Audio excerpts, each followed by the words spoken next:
mucho gusto de estar con ustedes en esta oportunidad. Permítanme leer un texto de la palabra de Dios que se encuentra en Colosenses capítulo 1, versículos 15 al 17. Dice así la palabra de Dios. Cristo es la imagen del Dios invisible, el primogénito de todo lo creado.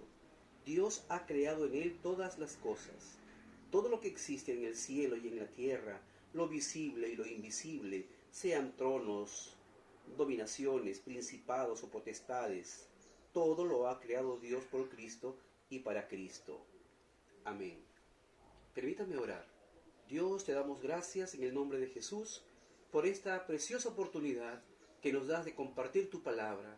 Señor, háblanos, fortalécenos, ayúdanos. Te lo pedimos en el nombre de Jesús. Amén.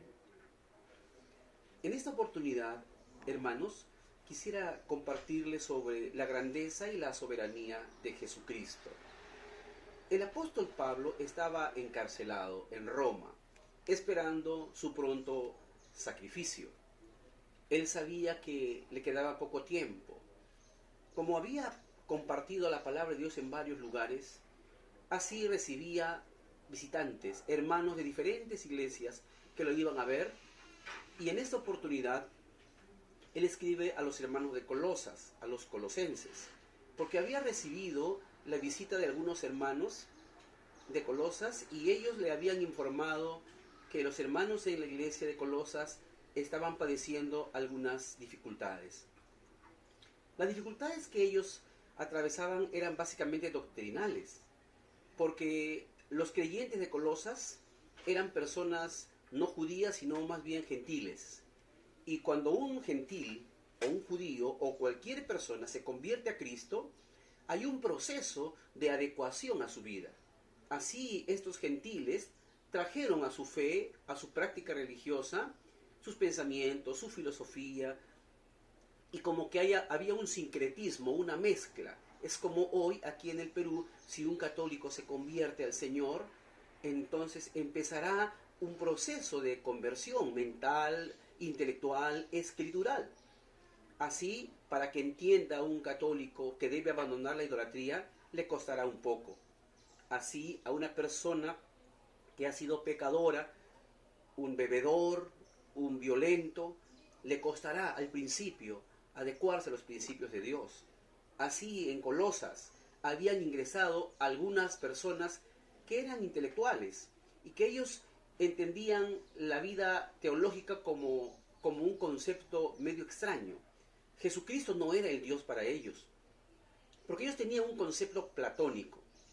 El concepto platónico era que había dos mundos, el mundo de las ideas, el mundo del espíritu, que era santo, y el mundo terrenal, que era profano. El concepto platónico es, Dios es un Dios tan santo que no puede relacionarse con la tierra, que es pecadora, que es limitada. Y entonces era imposible, en el concepto de los filósofos de ese tiempo, era imposible que el Dios santo se relacione con la tierra, con los seres humanos. Entonces, para ellos Jesucristo de ninguna manera iba a ser Dios, sino solo un ángel, solo un intermediario y nada más. Ese problema tenían en Colosenses, los hermanos de Colosas.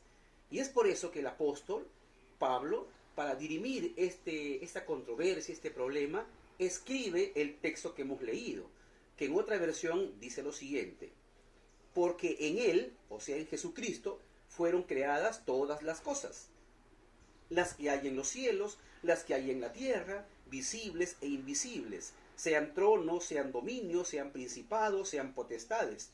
Todo fue creado por medio de él y para él. Y él es antes de todas las cosas, y todas las cosas en él subsisten. Con estos versículos, que son 3, el apóstol precisa la cristología, la deidad de Jesucristo, la preexistencia del Señor, como que si Dios fuera el creador de todas las cosas, el que sostiene todo el universo. Y de esa manera él aclara la cristología en los hermanos de Colosas y también para nosotros. En esta oportunidad quisiera solamente mencionar una parte, la parte que dice, porque en él fueron creadas todas las cosas. La palabra en él. La palabra en es una preposición que significa preposición de lugar. Y cuando la palabra del Señor dice que en Él fueron creadas todas las cosas, se está refiriendo a tres cosas de manera especial. De que el Señor, en su voluntad, creó todas las cosas. Él no pidió permiso a nadie, no hubo un consenso de un grupo de personas, sino Él, de su propia voluntad, deseo, de manera inconsulta, autónoma, creó el universo. En Él fueron creadas todas las cosas, por su pura voluntad y deseo de hacerlo. Dice la palabra de Dios en Efesios 1:5, Él de su propia voluntad creó todas las cosas. Y en Efesios menciona que en su propia voluntad eligió a los creyentes. Él ha elegido a los creyentes para que sean sus hijos. No ha elegido a todas las personas para que sean sus hijos. Él ha escogido a algunos de su propia voluntad. Así que si tú eres creyente, yo soy creyente, Él de su propia voluntad nos ha escogido. No que haya algo bueno en nosotros, sino que Él de su propia voluntad nos ha escogido. Así como creó el mundo de su propia voluntad, también nos ha escogido de su propia voluntad. La palabra en Él también significa que en su poder ha creado todas las cosas. Aquí vemos a Jesucristo como el ser todopoderoso que ha creado el universo. Él es la causa primera de todas las cosas. Esto para explicar la ley de la causalidad. La ley de la causalidad es una ley física que menciona y dice que todas las cosas son efectos de algo que lo ha causado. Así, todas las cosas son efectos de una causa. Y cuando uno empieza a concatenar dónde empezó todo, entonces los filósofos y los científicos dicen, habrá una causa primera desconocida que ha creado y ha ordenado todas las cosas. Entonces para Pablo, y no solamente aquí en este texto, sino en Juan, también menciona que es el Verbo. El Verbo es Jesucristo, el que ha creado la causa primera, el ordenador de todas las cosas. Y por eso él dice, en Él es antes que todas las cosas, y todas las cosas en Él subsisten. Quiere decir que no solamente Él ha creado las cosas, sino que Él ha establecido leyes para que esas leyes se cumplan y podamos nosotros vivir de una manera sostenida. Él tiene control del sol, de la luna, de los mares, de los vientos, etc. Él sostiene todas las cosas. Y también en significa en sus planes. Todo hecho histórico en el devenir del tiempo son hechos que están registrados en la línea del tiempo de Dios.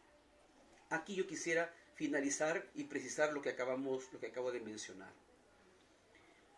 Dios, en el nacimiento de Jesucristo, Él ha condicionado social, políticamente, todas las cosas para que Cristo venga en el tiempo exacto. Gálatas dice, en el cumplimiento del tiempo, Jesucristo nació.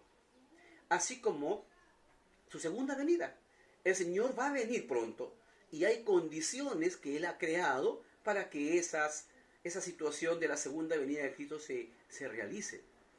De manera que en sus planes están todas las cosas y eventos históricos, inclusive la circunstancia que hoy día atravesamos. Esa circunstancia que hoy atravesamos es un punto en la recta de la historia divina. No debemos nosotros desesperarnos ni poder atemorizarnos del momento que estamos viviendo. Es un punto en la recta del cronograma de Dios.